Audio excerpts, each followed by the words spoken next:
Good evening and welcome to your favorite weekend tonic, the Sunday magazine on NTA Channel 5 Abuja. And it's good to know that you are out there for the program. I am Ifoma Ojinta, your anchor.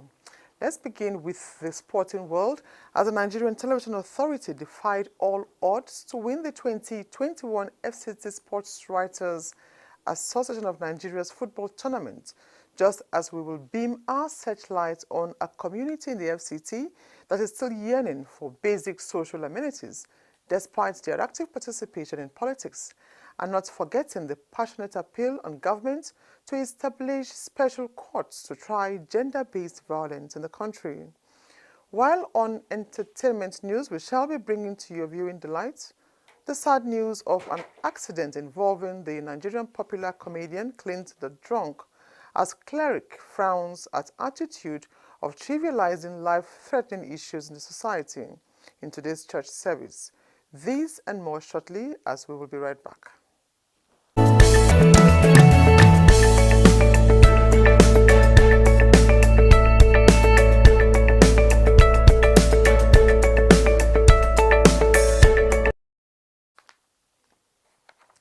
Thanks for staying tuned, and we begin with messages from the pulpits.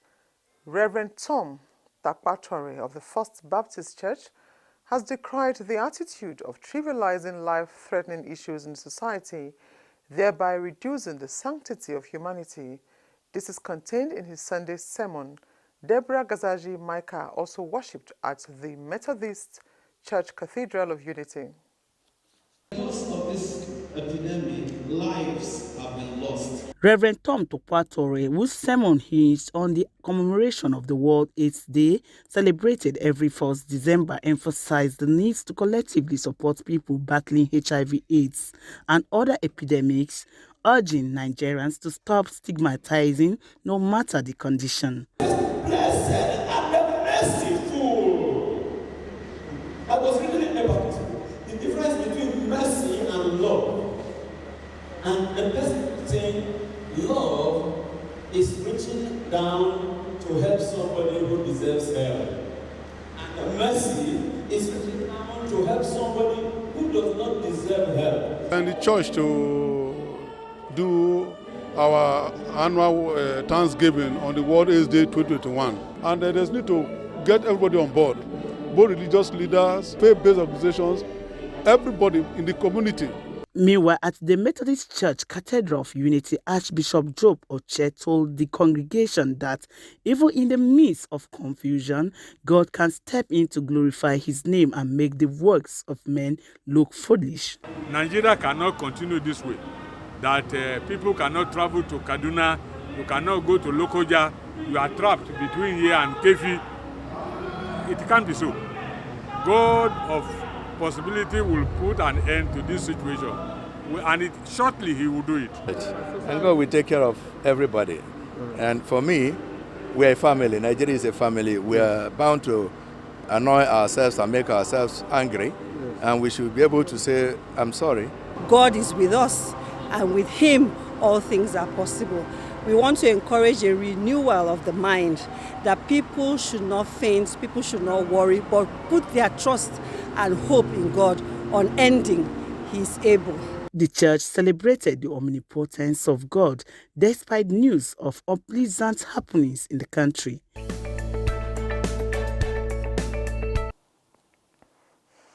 In view of the rising spread of corruption in Nigeria, experts have advocated intensive campaigns to disabuse the minds of Nigerians on the menace. Journalists from across the country at a workshop were enjoined to champion this cause and educate Nigerians on the dangers of corrupt practices. Rosemary Matalel Bilal reports. Nigeria, like any other part of the world, has been battling with the issue of corrupt practices, which is the bane of development, despite the present administration initiating series of strategies in the fight against corruption. This training for journalists in reporting corruption in Nigeria is to complement government efforts in the crusade. The aim of this event is to train journalists on how to effectively and efficiently report issues of corruption in Nigeria. I talk about airlines because for the 20 plus years, 28 years of its existence, and Transparency International has relied immensely on the work of journalists. When they showed evidence that corruption has no racial, cultural, or ethnic coloration, by citing instances for other lands where people are not just corrupt, but sinfully so. Journalists, they have a very big role to play. Their task is so much that they need to first report, follow up on cases, and tell us the outcome of the cases, and see, maybe with their reportage, they can prevent future corruption cases in Nigeria. Participants are of the opinion that fighting corruption in Nigeria should be all-inclusive. The moment Nigeria gets it right, Africa will get it right. And that's our concern. So training and retraining of this kind remains instrumental to our own efficiency as media practitioners. Definitely the program is impactful. Training has been awesome and fantastic. So as journalists, it behoves on us to go back and refine-tune how we report corruption. So it's be wonderful. Facilitators has been exactly, they did a commendable and laudable job. The workshop was organized by Transparency International in collaboration with a German donor agency, Conrad, as well as Civil Society Legislative Advocacy Center.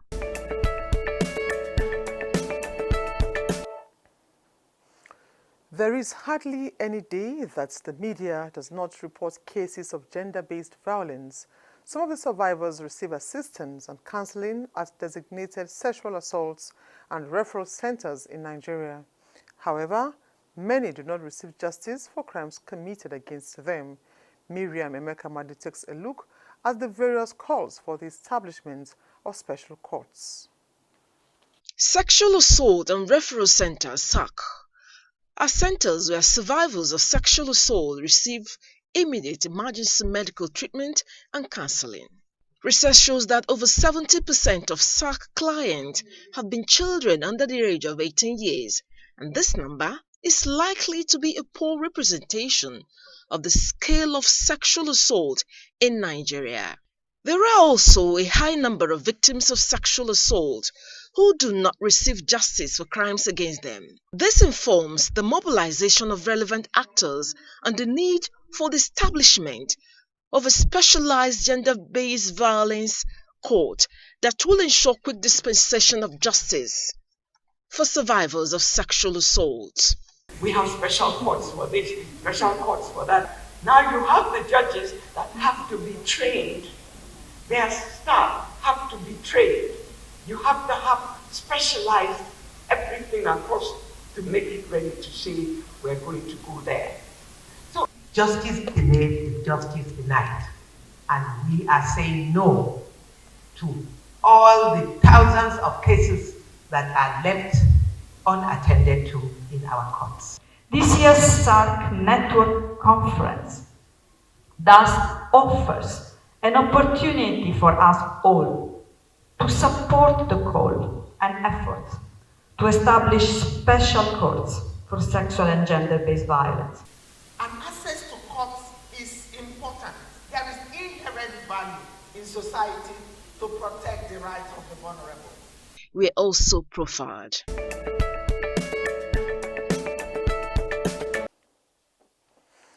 And now for an update on COVID-19.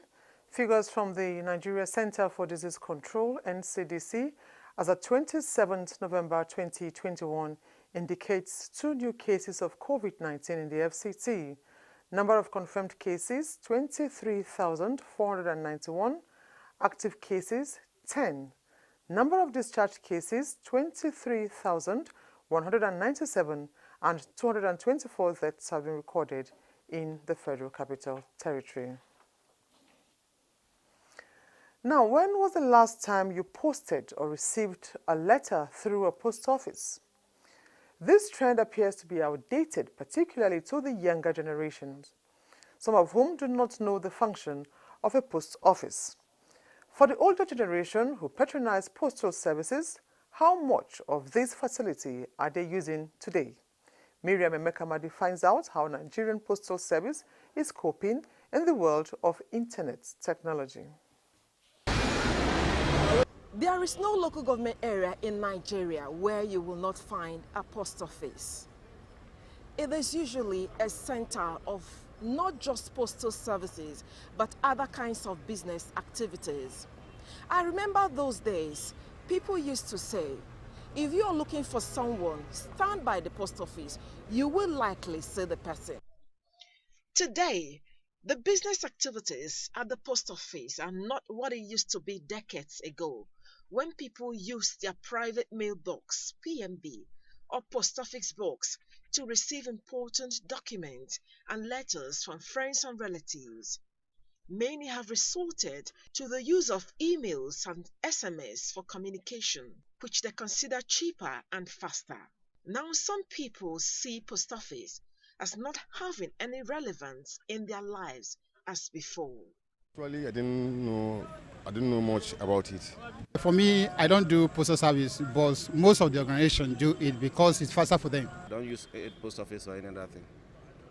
Only when I'm buying stuff from alias. More reliable in sending couriers, and it's cheaper than those other private courier companies. Innovation, as often said, is crucial to sustain the success of any organization. The Nigerian Postal Services introduced new services that will make them remain essential in the nation's economy. The world is embracing technology. Volume of mails, letter mails are dwindling. So what we do, we have to come out of our chairs, think out of the box, think of how to innovate, bring out innovations. What are the customers' needs? And when I look at it, if e-commerce is fast growing, with the advent of the ICT, a lot of people have gone online to buy so many things. That's the fastest growing market now, e-commerce. So we have to deliver them. If you buy online, the goods will not come online. Somebody must deliver them to you. So we look at that as a very good ground for us to really look at and key into it. Unlike what most people think, the internet technology has negatively affected postal services in Nigeria. The reverse is the case. Technology has not come to kill the post. Rather, it's a blessing. The email, the text messages, WhatsApp messages, they are informal messages. You understand? It's like in letter writing, we call that informal letters. Those are just letters between friends or people writing to their parents or loved ones. You understand? Yes, you can say with that, the volume of informal letters will be somehow reduced. But for the serious letter, the formal letter, the business mail is on the increase. This is evident with the volume of mails received in Abuja Zonal Office of the Nigerian Postal Services in 2018 to the tune of more than 36,000 letters, which increased to about 45,000 in 2019.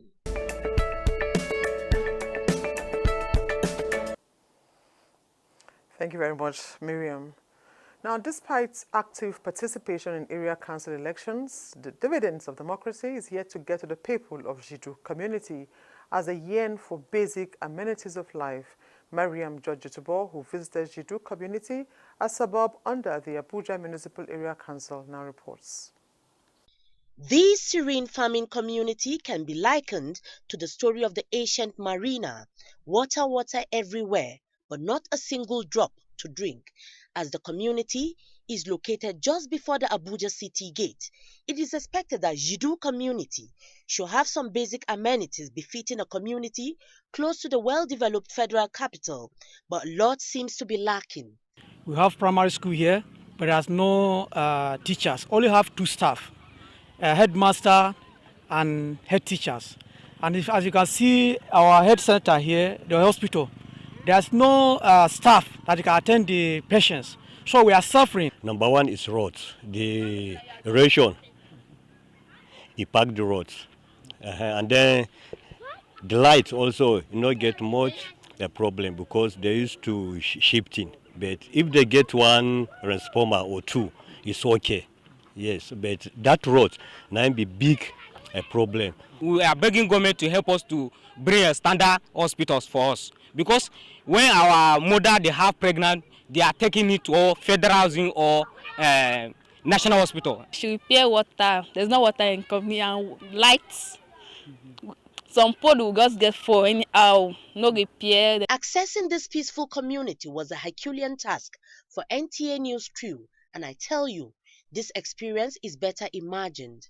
Aside the accessible road, members of the community are calling for the reconstruction of the Oli Bridge, linking them to other communities, which has long given way.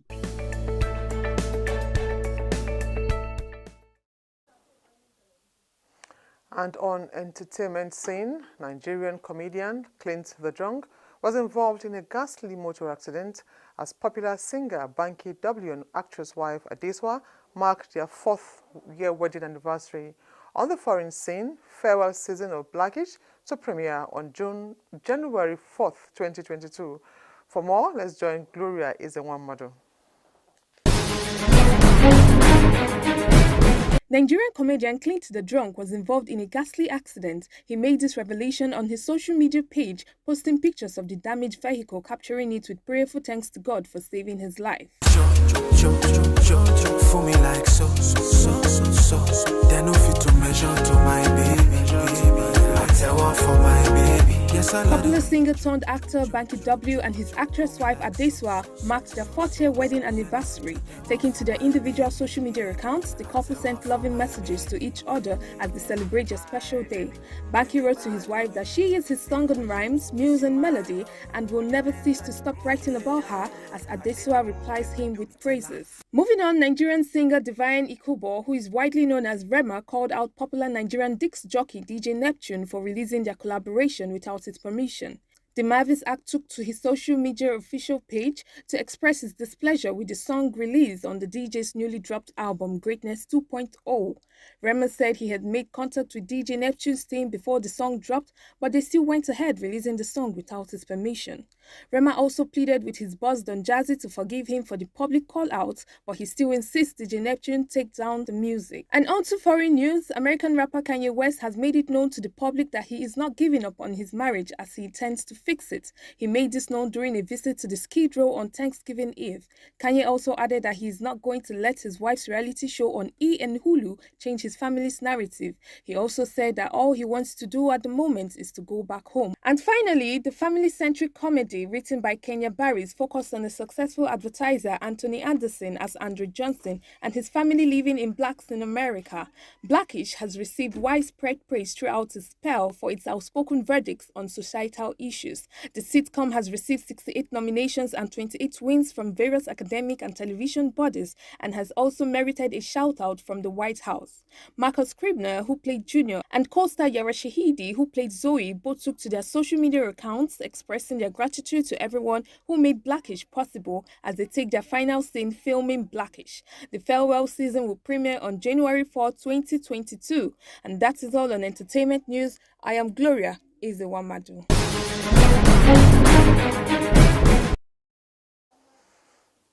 Many thanks, Gloria. And events of the past week is next. Of course, Ayena J. Auta is our guide.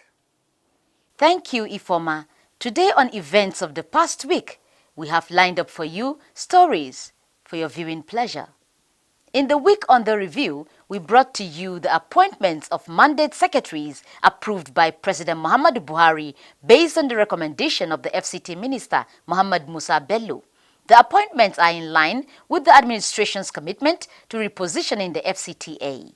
Crucial in the week under review was FCT Minister's commendation to the security agencies for their efforts at improving on the security of the territory. I think we are now getting to the point where we'll be able to crack the network. And as you can see, the network is not just within the FCT, it's spread across neighboring states. Cooperation with all the stakeholders here present, we continue to do our best. You know, our measures, we don't disclose it on air, but this is a security reserve. But I'm assuring the residents of FCT that by the grace of God, we are going to have a free celebration. Minister of the Federal Capital Territory, Muhammad Musa Bello, wooed foreign investors into the territory, advising them to take advantage of the abundant investment opportunities available in the nation's capital. If you want to do the security, for instance, we already have the statistics for all the street lights in the city. The number, the location, the distance between one street light to the other, the height. So for instance, if we have a relationship with you and we are coming in with a security package to put smart cameras on them, we don't need to make the study because we already have it. We also reported the partnership between FCT Primary Healthcare Board and Breakthrough Action Nigeria in a bid to actualizing its commitment to vaccinating 1.5 million FCT residents before December 31st, 2021. Media practitioners received orientation on campaign for mass vaccination against COVID-19 virus. The United Nations, WHO, down to NAFDAC in Nigeria, that satisfies all food and drugs we take. 17 priority health behaviors and adoption of priority health behaviors around COVID-19 is part of what we do. We also reported that goods worth millions of naira were destroyed in Nyanya market following fire outbreak which engulfed about 10 shops Tuesday night. Started for one shop around there, and immediately I called some boys in the market to see if we could break the shop, doing manually. At the same time, I was trying to read the fire service. Before they could call for Caro, Nyanya, this fire already, within 20 minutes, the whole of this roof you see was already taken over by fire.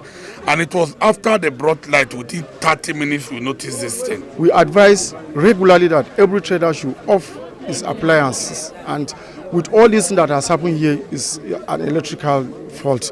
The structure of Karo markets have been defaced initially, but now if it is a modern market that's coming up, we can tell them from what they are going to do from the onset. But since they have defaced the building, when we move in, we told them that the least fire defense equipment they're supposed to have is fire extinguisher.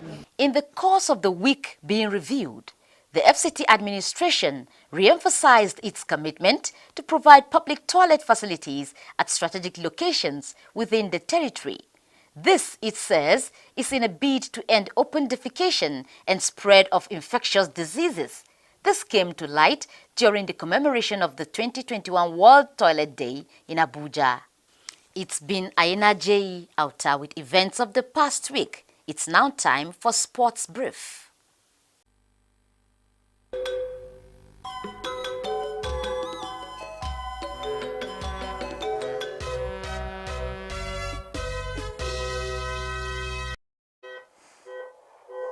And on sports, the Nigerian Television Authority wins the 2021 FCT Sports Writers Association of Nigeria tournament after defeating the News Agency of Nigeria 1-0 in Abuja.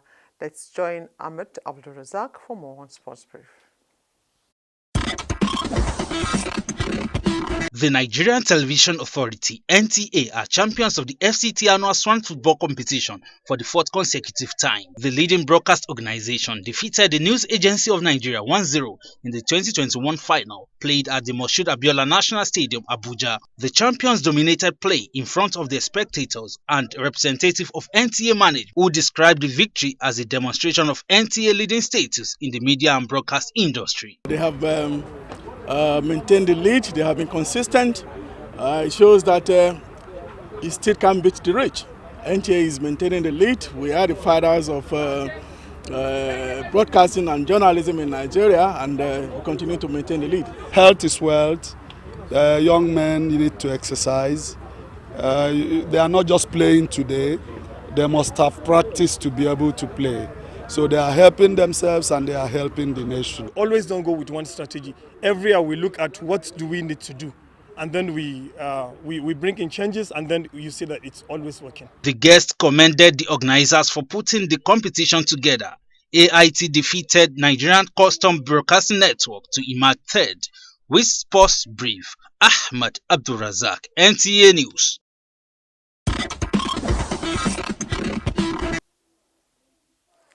Thank you very much, Ahmed, and a big congratulations to the NTA football team. And that concludes the Sunday Magazine for today. But do remember to take your COVID-19 vaccine and adhere strictly to all safety protocols. Keep safe. See you next week.